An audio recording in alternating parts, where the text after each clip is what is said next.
Hello and welcome to Female Cricket Live.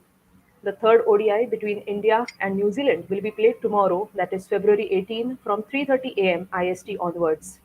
So far, two ODIs have been played in the series, with New Zealand winning both the matches and leading this five-match ODI series 2-0. Not all is lost for India because still there are three ODIs to be played, and both the teams will look to put up a strong show in these three ODIs, which is just before the World Cup. Though India is trailing this five-match ODI series 0-2, there is some good news for the Indian fans and of course the Indian cricketers that Smriti Mandhana, Meghna Singh and Renuka Singh Thakur will now be available for the remainder of the series. They have left from the New Zealand government's quarantine facility and have joined the Indian team. So it is likely that these three players will be available, and it will be interesting to see which of these three players make it into the playing 11 in the tomorrow's match that will be played. All right. So today we have Soniya Dabir and Khyati Gulani to talk about the third ODI that is going to be played between India and New Zealand tomorrow, and what could probably India do going into the third ODI given that they are already trailing in this five-match series 0-2. So I welcome both Sonia Dabir and Khyati Gulani to Female Cricket Live. Thank you. Thank you. Thank you. Thank you, Julie. So Sonia Dabir is a former India player, and Khyati Gulani is a former Delhi cricketer. She has played for Delhi for more than 10 years, and after that, she took to coaching and has completed coaching courses from BCCI and Cricket Australia, and she has been coaching for more than 12 years now. She has already coached Delhi, Chandigarh, Nagaland, to name a few state teams, and also has been associated with Fairbreak Global Cricket Tournament. So it is indeed a pleasure that we have Khyati and Sonia ma'am with us on this show. Thank you. All right. So, Sonia ma'am, some good news for the Indian team and of course the Indian fans. Smriti Mandhana is back. Meghna Singh is back. So is Renuka Singh Thakur. So, do you think Smriti Mandhana is going to make it to the playing 11 tomorrow? And if yes, who is going to replace? Who will Smriti Mandhana replace? Definitely, it's a very good news for the Indian team as they definitely have been missing Smriti, and interesting it will be to see how Meghna Singh and Renuka Singh also fit into the playing 11. For me, I think Shefali Verma might be giving way to Smriti because see she's been struggling a bit in her batting, and as I said before also that one more reason she can be making a way for Smriti was her fielding. It Meghna has a bit of edge when it comes to fielding, and Meghna being the same as similar batsman to Shefali, no, in her batting, she's also pretty attacking batsman. She's shown it in the second ODI, so I think Shefali might make way for Smriti. That will be very interesting if that happens because we all know that Shefali Verma is a part of the World Cup squad. However, S. Meghna is there in the reserves. So it will be interesting to see what does Mithali Raj and of course Ramesh Pawar and the team management does with this. So Khyati Sneh Rana, who has been a tremendous player. She made her international comeback after 6 long years. She was wonderful in England, Australia. But now, unfortunately, she could not get a chance in the playing 11 for the first two ODIs against New Yeah. Zealand. Do you think she'll get a chance in the tomorrow's game? Yeah, definitely. She should have, given the chance earlier as well. And as she has shown her performance earlier also in the matches, and definitely, I think that now she should be replacing Gaikwad or Poonam, one of them, because she's a very good, all-rounder. She gets wicket also. She is a, good fielder as well. And batting, of course, she has shown her performance earlier as well. So I think she's a very good package to be in the team. I'm sure that earlier they might be trying their like other players as well, but definitely, as per me, she should be in. All right. So yes, let us see if Sneh Rana gets a chance. But again, it will be difficult that who makes way for Sneh Rana. So just to tell both of you, I'm sure even you must have read that today former India captain Diana Idolji, she spoke about Harmanpreet Kaur and she made some pretty bold statements. And of course, a player of her stature making such statements is a very strong thing and a big thing for the Indian cricket. According to her, probably Sneh Rana can replace someone like Harmanpreet Kaur, and of course, even just like Sonia ma'am said, she thought maybe dropping Shefali Verma could be the way ahead. So, Sonia ma'am, your thoughts on Diana Idilji's statements? See, Dynamam being such an experienced player, experienced person in women's cricket or overall cricket. Something must have been in her mind as well, because this is a quite pretty bold statement, as you rightly said. But sometimes it may happen that when a player like Harman, who is one of the best player in the Indian team, and we have already seen that single-handedly she can change the course of the game. But sometimes when you are not in your best of the performance, taking a break from a match may help Harman definitely, or just giving her that free hand, just go and play that natural game, or a bit like T20, that might also help her to get the form back, because it's like pretty long time she's been not into runs.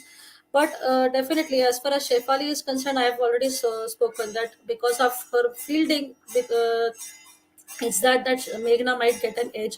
But when it comes to Harman, uh, I would like to add one more thing about the last question as well. That see, as rightly said by Khyati, that about Sneha Rana, she being a complete package, and when you are not sure about Richa Ghosh playing tomorrow because of her injury or not, and in that process, Tanya Bhatia will be coming into the 11. So in form of Sneha Rana, we'll also get that batting cushion, which we are losing when Richa Ghosh is not there. So this might be kind of forced change when Richa is not playing and Tanya comes in, and you have to have Sneha Rana in the team, because you get that extra bowler as well as that batsman as well. So for Harman, I would not say she should be sitting out definitely, but sometimes that some break is required, because too much thinking, I'm sure even Harman will be there doing, because it's been long time. But either give her that free hand to just go and play her natural game, a play T20 actually when she goes in, and she will be, because she is a player, she who is just who requires only one special knock of that shot, and she will be back in that form. Absolutely. There is no taking away the fact that Harmanpreet Kaur has been a stellar batter for India. We all can never forget that 171 not out against Australia in the semi-final of 2017 World Cup. But since then, the journey has been a bit torrid for Harmanpreet Kaur, as she has reached 50 runs only on two occasions from the last 25 innings, ODI innings that she has played. So let us hope that the India's vice captain is back in form and, of course, back among the international runs. So, Kathy, we have seen two ODIs being played, India and New Zealand, of course, in this series. In both the matches, the score in the first innings was in excess of 270. So, in the second ODI, it was 270 scored by India. In the first ODI, it was 275 scored by New Zealand. So, according to you, what is the par score at that venue? So I feel I mean, the score, it's like 270 is the pass score, I feel. But then, if New Zealand is batting, definitely we can, restrict them between like 240 or 250, because we are bringing some changes there. And also, if India is batting first, we can, think of scoring 270, 75, because now Smriti is getting in. So I feel that it depends on who is batting first. But yeah, I mean, we should be looking at, restricting them on 240 to 250, so that Indian team can come and, chase the score easily. All right. So according Yeah, to Khyati, anything between 240 and 250 is what India team can chase easily. So let us hope if India bowls first tomorrow, they're able to yeah. restrict New Zealand to that score. All right. So Sonia ma'am, Meghna Singh and Renuka Singh Thakur are back. Jhulan Goswami, of course, being there around. Pooja Vastrakar, Simran Dil Bahadur. So according to you, what could be the pace combination for tomorrow's game? See, actually, it will be very interesting. As I said before, that I don't mind seeing three pacers coming in tomorrow. Definitely it will be a treat to watch Julan, Meghna, either Meghna or Renuka Singh and Pooja Vastrakar. They can now have that three pacer three pacer in that playing 11, because when you are as I said, because when you are having Sneer and in the playing 11, you get that perfect all-rounder option, and you can use those three pacers as well. So I think Julan, Pooja and Meghna Singh should be the pace attack for tomorrow's. Khyati, do you agree with Sonia ma'am, or you have another pace combination in mind? Uh, so yeah, I mean, I was thinking that if Renuka Singh and Pooja Vastrakar, they can try that combination as well. And see, if given a chance to Jhulan to, take a break also, which is okay because she has a lot of experience in hand and she can always, come with the same pace, same swing and everything. So she can, we rest and we can give the chances to the new paces and we can look for the better combinations, maybe what works best for Indian team here in New Zealand. And so, yeah, I mean, like in the last matches, we have seen that 39 overs were bowled by the spinners. So I think that most of the bowling thing will be taken by spinners itself. And I think that two paces will be enough for the third ODI. That's what I feel. Okay. Again, it will be intriguing to see what does India do. Will they stick to the two pacer formula or will they try the three pacer formula going into the third ODI? And as Khyati rightly mentioned, about 39 overs being bowled by the spinners in the Indian bowling, whereas 32 overs were bowled by pacers for New Zealand. So it is remarkably contrasting how both the teams have approached the second ODI. All right. So, Khyati, I recall reading that when you played for Delhi, you were a point fielder. And Yeah, so when a fielder is fielding at point, she is considered to be one of the best fielders in the team. So true. let me ask you this. In the second ODI, Yastika Bhatia, standing at point, she dropped Amelia Kerr at 25, and we all know what Amelia Kerr did in the match. So let me ask you that how important is fielding and how difficult is it to field in New Zealand conditions? So what will be your take on fielding because you have been a coach as well?